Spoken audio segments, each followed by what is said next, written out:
Money Radio, discussing the business of making and spending money. Money Radio, discussing the business of making and spending money. Everyone, you are welcome to another exciting edition of Money Radio here on Leadership Podcast. On Money Radio today, our focus is on Maritime Watch, and today we'll be looking at persistent server breakdown at Nigerian ports. My name is Bayo Amadu. I'm not alone in the studio. I have with me in-house analysts. I have with me the editor of National Economic Newspaper, the sister publication of Leadership Newspaper, Kingsley Alu. Kingsley, you're welcome to the program. Thank you. I also have with me on the show today the general editor of National Economic Newspaper, Case Amon. Case, you're welcome. Thanks.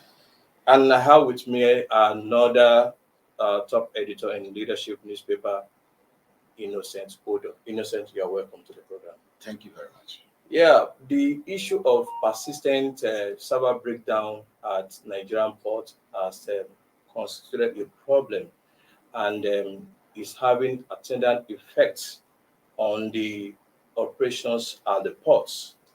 As we speak, in the last 2 weeks, Nigerian importers and freight forwarders have had to pay about $485 million, about 200 billion naira, on damages because of the breakdown of IT infrastructure that the Nigerian Customs is using at the port.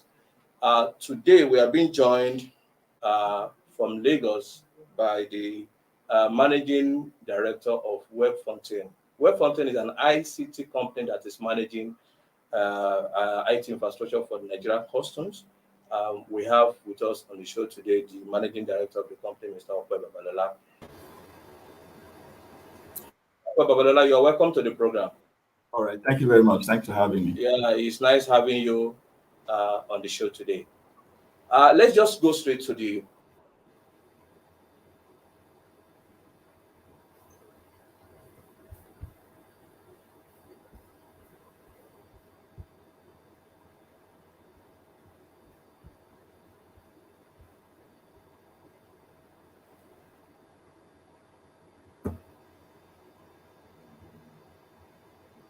I'm sorry, I can't hear you.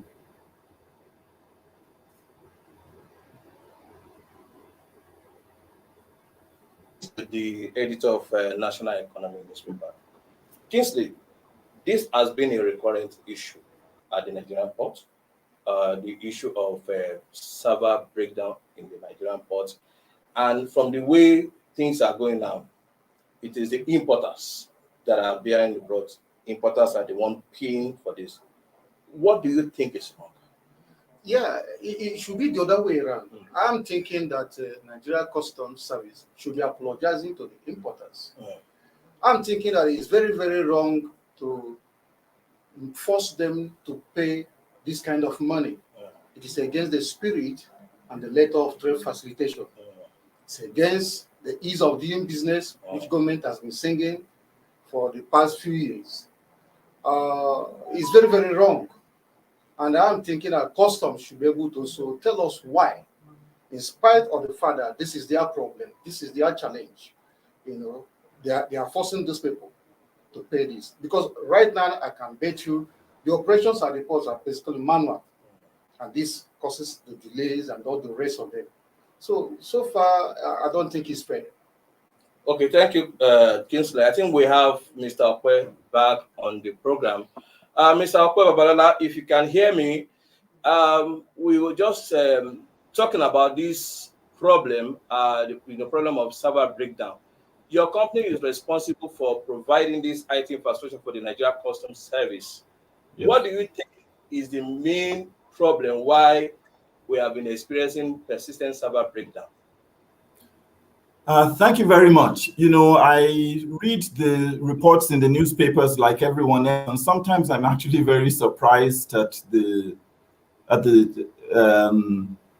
sometimes at what gets reported, and I appreciate your giving me an opportunity to to explain some of the things that are going on.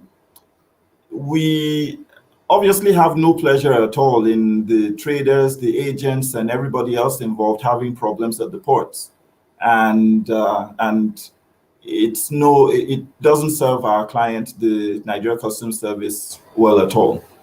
The first thing that I do want to say is that there haven't been breakdowns of the server.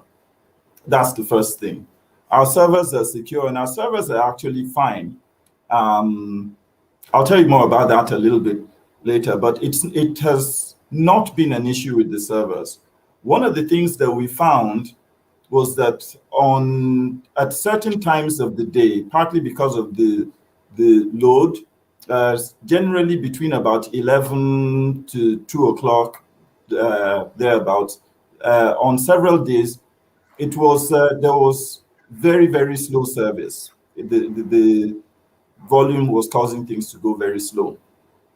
That's not an excuse in any way, and it shouldn't happen, but that was what it was. And really, we got on it as quickly as possible to try and resolve it, along with the officers of NCS.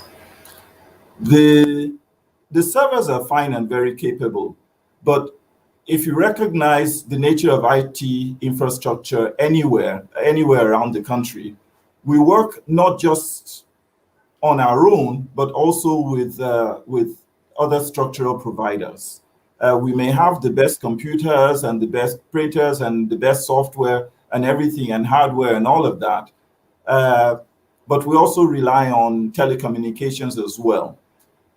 Just for your information, we actually use 3 different types of telecoms communication devices, just so that if one has a problem, then we can quickly switch to another one and switch to another one. And we're constantly upgrading.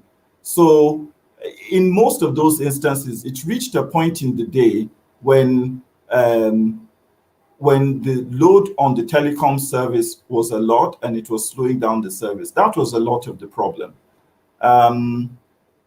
There have been issues explained from it, and we've worked very closely with them. So please, if you can pardon me for not naming names, the telecoms service providers, they're reputable, they're world-class, they're the best we have in the country, and we work together with them. So I am reluctant a little bit, if you don't mind, to say it's this person or it's that person, because they too are looking for solutions. But that has been a lot of the issue. There are some also with just upgrading applications and things where necessary and adjusting to the volume of trade and adjusting to what's going on. But essentially, that's what has happened. And I believe that since last week, we have been able to resolve the issues. And I believe that most of last week and all of this week so far, we haven't received any reports, and we're following up and we're asking all the time. If there are reports of something, we'll be glad to know. Thank you, Mr. Babalola. Now, I would like to ask you this question. Your company has been accused of monopolizing the provision of IT solutions to the Nigerian Customs.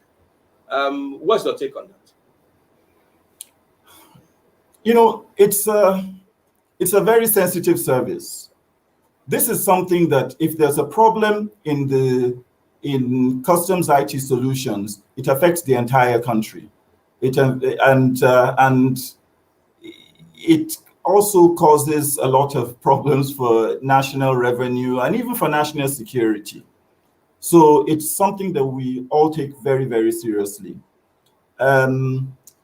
We are not the only providers of IT infrastructure and IT solutions for Nigeria Customs Service. There are a few others, and some of them, and they all integrate into the NICES 2 system. I don't think it's something that's possible to break into too many pieces, the core of what we do. Otherwise, you're dealing with security, with breakdowns, with a lot of interdependence. Just to give you an idea, a small example, part of our mandate is to make sure that these things run. Where our servers are located, for example, we have not depended on NEPA for at least the past 10, 12 years. In fact, ever since the beginning of our service, we have never. So we're not a generator services company. We're not a diesel supplying company, but we have to make sure that all those are in place just so that the core of our service is able to run. In order to do that successfully, we have to add on the other things that will make it run. And so it's not our desire to monopolize everything, but sometimes just so that our work can be done, we have to make sure that other things can happen as well. So that's really that situation. But there are other providers of other things. For example, I'm sure you know that that the IDEC, the import duty exemption certificate, is run by a different company. I'm sure you're aware that that the vehicle registration, which is about to start with customs through the VIN registration, is run by a different company. From NXP is run by something else. So it's not just us, but we often we have to do the integration. Okay, Mr. Babalola, Yes. I want to ask, Yes, please. clearly from what you have explained, it's obvious that it's not the problem. The problem lies squarely at your doorstep. Yes. The demurrage charges, who do you think should be made in the real sense of the word to actually pay? You're putting me on the spot, because if I say, well, the people who are paying should pay, they're going to come after my head. But what I can say is that is this: I think knowing the kind of infrastructure that we have, and knowing that some of these things, because even if everything on the IT side, even if everything on the custom side is running well, I'm sure you're aware that even the time that's allowed for unloading of ships, from berthing to unloading of ships, is already not adequate. So there are people who don't even have any issues with customs whatsoever. They're paying demurrage on things simply because the offloading time is not adequate to start with. I believe I'm correct in that already. Okay. So what I would suggest is that the times get reviewed. A study on how long it actually takes to offload bulk cargo or containers or something off ships, and then a reasonable time is given for that. In an ideal situation, if you don't have any customs problems with customs and anything like that, demurrage should actually be at a in most cases, people shouldn't even have to pay it. But you know that that's not the case. It's not everything that happens at the ports that is directly under the customs purview. There's also the port infrastructure under the Ports Authority. There's even the road infrastructure in and out of the ports, and all of those things as well. And all of those things, we have to work together as a nation to repair those so that everything can go smoothly. Most people, if they have a problem bringing something in, the very first port of call is to say customs, has messed up. And while we're not 100%, saying that it is never either technology challenges or things that we're facing, sometimes that does happen. But I think in the first place, we have to look at our infrastructure at the ports, the roads leading in and out of the ports, all those other things as well, and other solutions as well that can get us from one place to another. So who is supposed to pay?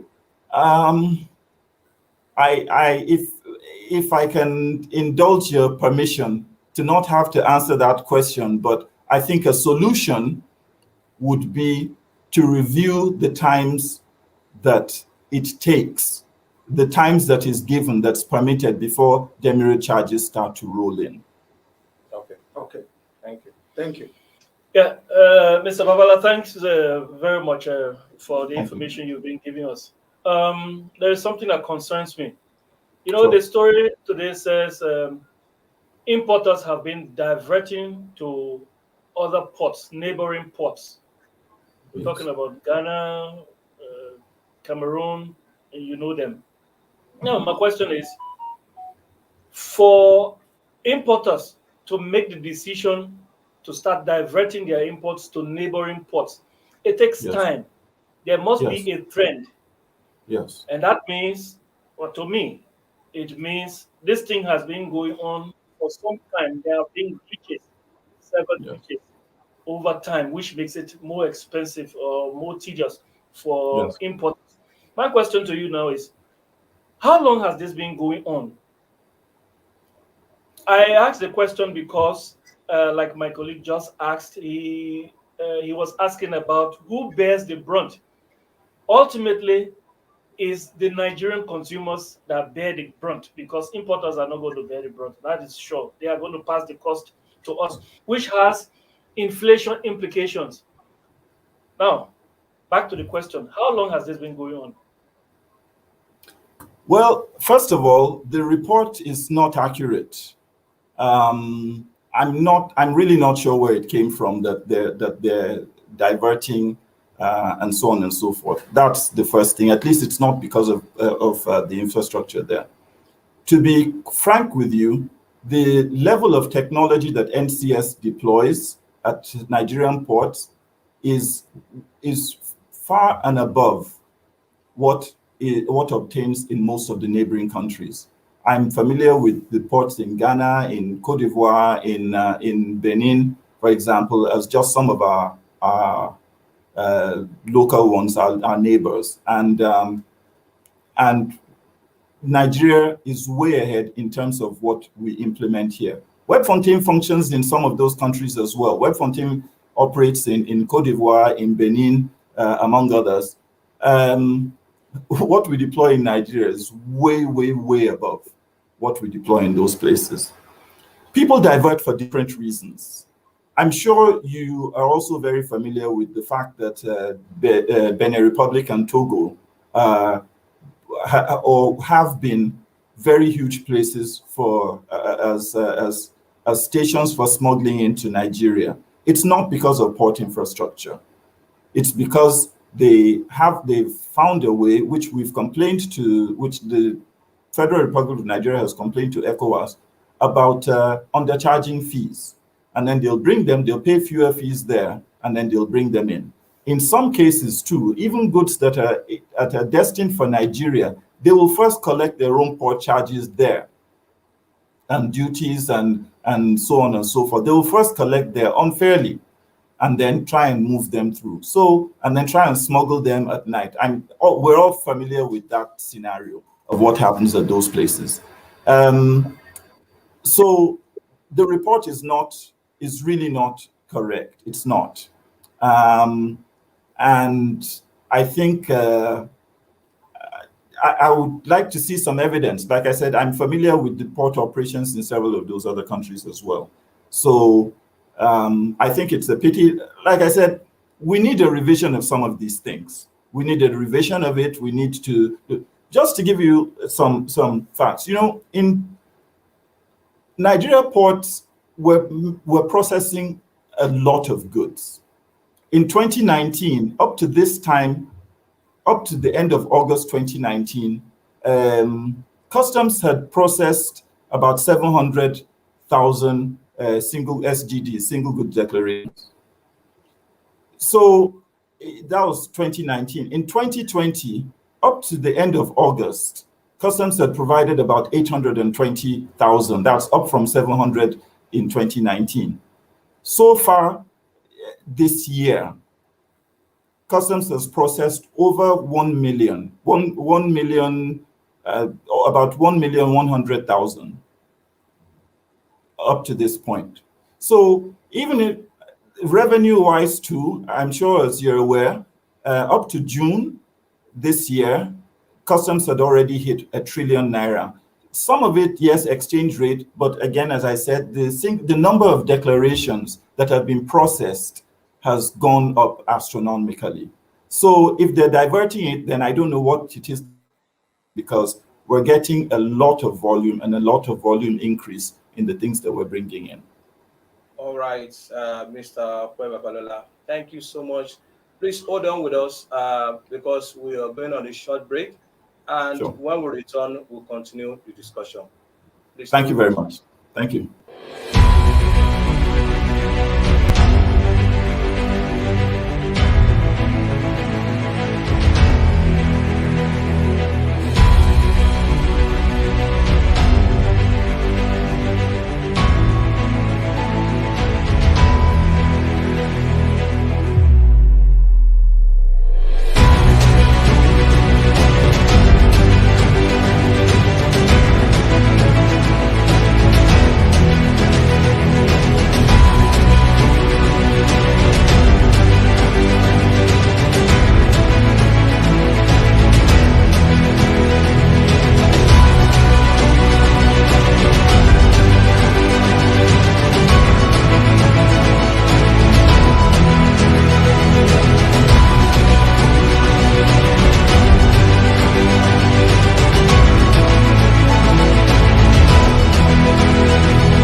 Correspondent in Lagos, Yusuf Babalala, if you are still there, good afternoon. How are you Yeah, doing? I'm there. Yeah, good afternoon, Okay. sir. Good afternoon. I'm Yeah, fine.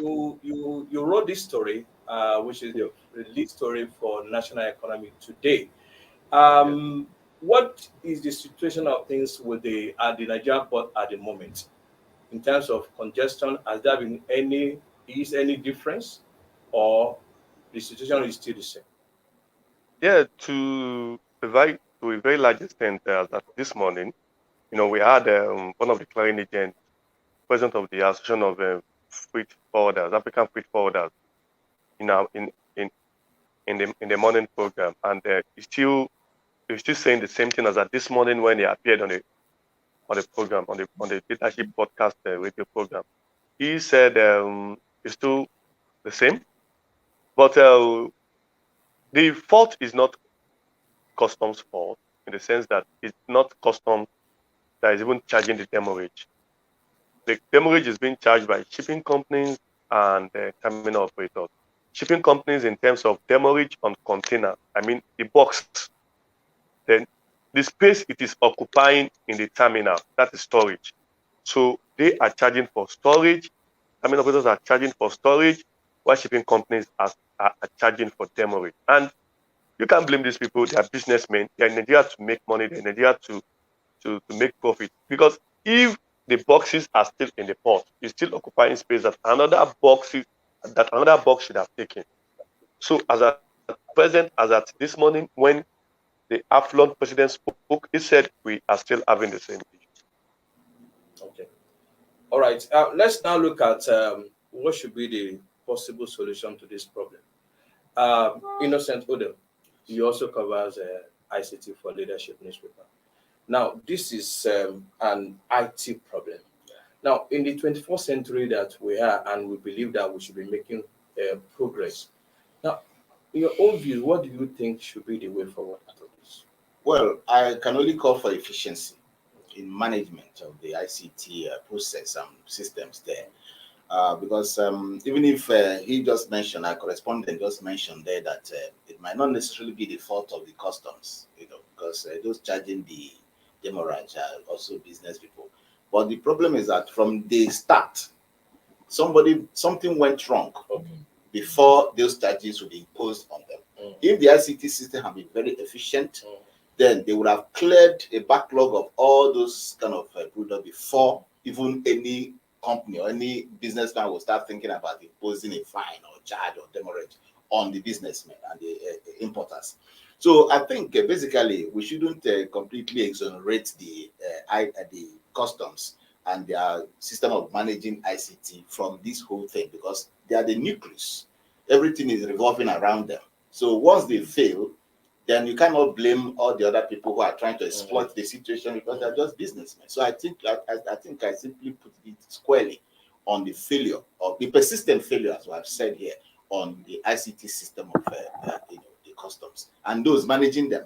We can hear Babalola trying to somehow, I don't know whether he's trying to serve as PR to customs. Probably there's I don't know what there are some kind of things I don't want to say here, but I think they should better work out a system, a program that will give the people more courage, more confidence in the system, rather than, as Mr. Kess have said, people diverting to other countries. Some of them are not, I cannot accept them entirely. There are some other challenges that we're facing here that also, forcing them out of it. Because if we are so efficient, so productive in the system, there shouldn't be any excuse at all on this one. Thank you very much, Innocent. We'll still come back to you, Mr. Babalola Okwe.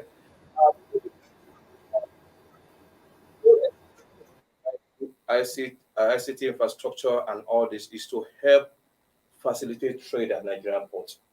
Now, do you see this problem affecting trade facilitation? And for people like Okwe Babalola, who is the MD of Webfontaine and Nigeria Customs, what would be your advice? Well, my advice to them is to face the problems and solve it. Okay. There's no point making excuses. Much as to some extent, I can understand where he's coming from and what he's trying to do. But the truth be told here that this problem started with the failure of the server. There was a server downtime, so the whole thing just started like that. And there doesn't seem to be any end to it at the moment, because I was actually expecting him to tell us, well, this is the cause. I've not had it. I've not had this is what created this problem. I've not had it. He mentioned the service providers such as the telcos. You mentioned service providers. What is exactly the problem? The problem must have a name. The challenge must have a name. That is what we are going. But that said, I'm also thinking that customs should, to some extent, wade into this matter. Because if you allow the shipping companies and the terminal operators to exploit this situation, it will continue unabated. Because now we're hearing is the service providers, and those service providers, they don't have names, and we don't know what the problem exactly is at the moment. And so it means that it's going to linger for a long time to come. Another one might see happen. Somebody somewhere is not telling us something. That's what I think. But overall, it doesn't speak well of us as a nation. We've made so much noise about trade facilitation, ease of doing business, making sure the ports are not congested. The last time I was even surprised to see that the port was not congested when Buhari went there. Overnight, they cleared the entire place. You hardly believe that you are in Lagos port. But as soon as Mr. President left, everything returned back to the way it has been before. So they should start, it's going to be a systematic cleanup of that place. And people should learn to also take responsibility. And much as I get what he's saying, but then the truth be told, it shouldn't always be about revenue generation. I heard him, the figures he was turning out here, honestly, it's alarming. But then you are making this money, you are doing this thing should be fixed. Thank you, Kingsley. We have to go on another short break and we'll continue thereafter. Please stay with us.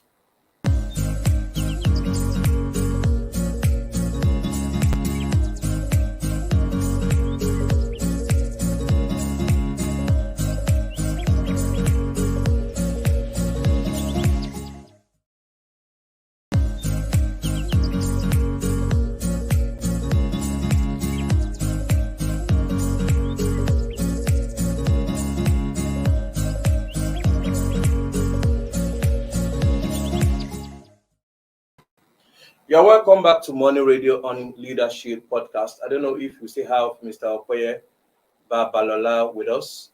Mr. Okoye Babalola is joining us from Lagos. He's the Managing Director of Web Fontaine Nigeria Limited. Now, Mr. Okoye Babalola, we were just discussing in the studio, a while ago. This problem must have a name. So, what do you think is the main issue? We started with that. We need you to go. Okay, thank you. First of all, I'm actually in Abuja, so not Lagos, but that's just an aside. All right.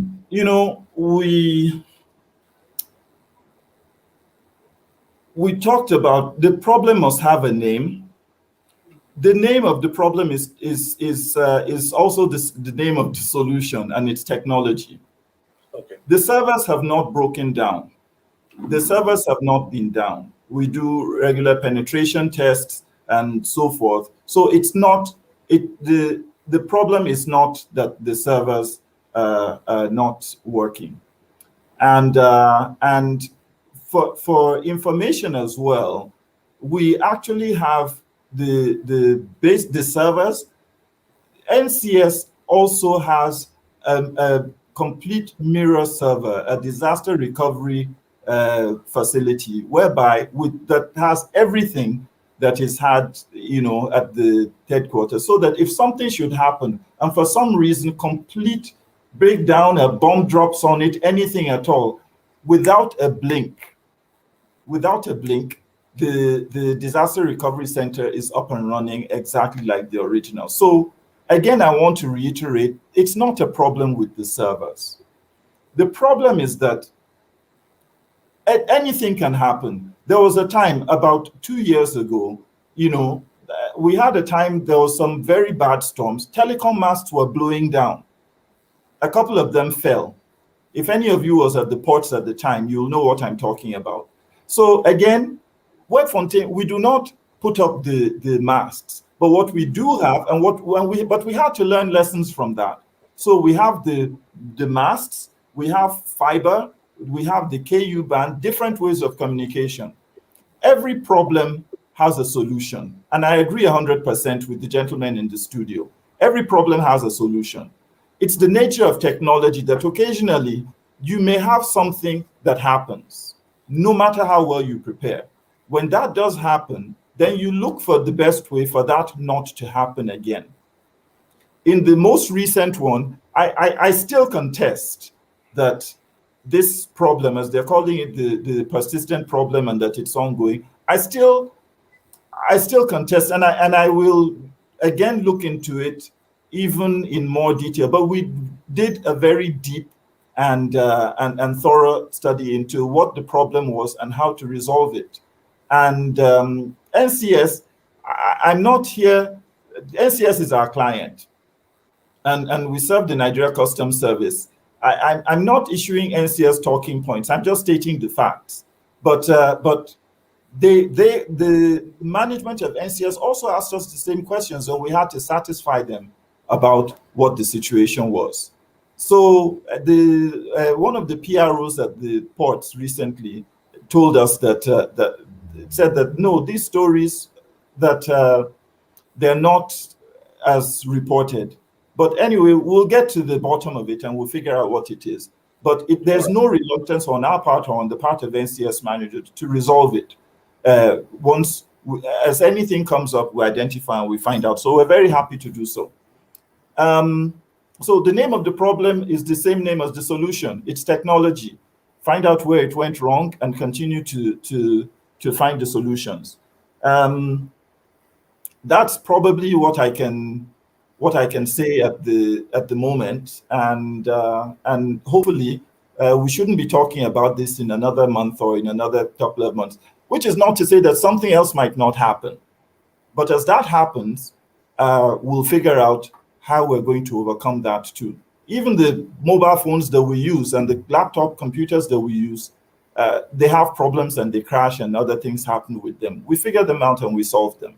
So that's really I want to do. The final thing that I do want to say too is that there's more than one operator at the ports. Customs operates at the ports.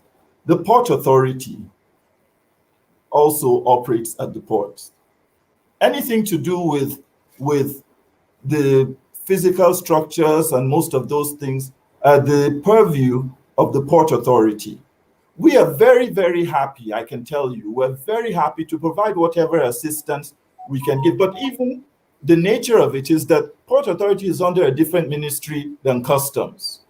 So it will require a lot of cooperation right from that level and going down for Customs and the Port Authority to work hand in hand. Already there's a lot of cooperation between them, but I feel like a solution to the persistent problem is a solution that has to involve all the players there. You can't, even if Customs is perfect and you have bad roads and you don't have enough space at the ports and you have congestion with berthing and all of those things, people are still going to have a lot of problems and a lot of complaints. So, and the other way around too, even if the port is the smoothest running port and everything is beautiful and clean and spacious and all that, if customs services at the ports are not run at the utmost efficiency, it's going to be the same thing. All we know is that there are complaints with the users and the public in using the services, period. That's all. And they don't want to hear, and I agree with you, nobody wants to hear, is this person and is that person and is the other one and is the other one. Forget about the finger pointing. We'll get together and we'll work the things out so that we'll be telling a different story in a very short time. Thank you so much, Mr. Okwe Babalola. We are so glad to have you on the program. Thank you so much. Thank you. So this is much we can take on the program today. I would also like to thank Yusuf Babalola, our correspondent from Lagos. Yusuf, thank you for joining us on the program for the second time today. No relative of mine, by the way. Yes. No problem. So I also want to thank my guest in the studio, Kingsley Alu. Thank you for coming around. Thank you, sir. Keith Amon, thank you so much. you. Kino Sandodo, thank you. My name is Bayo Amodu. Okay. Join us Thank next you. time on Money Radio. Thank you. Bye for now. Thank you very much. Thanks for having me.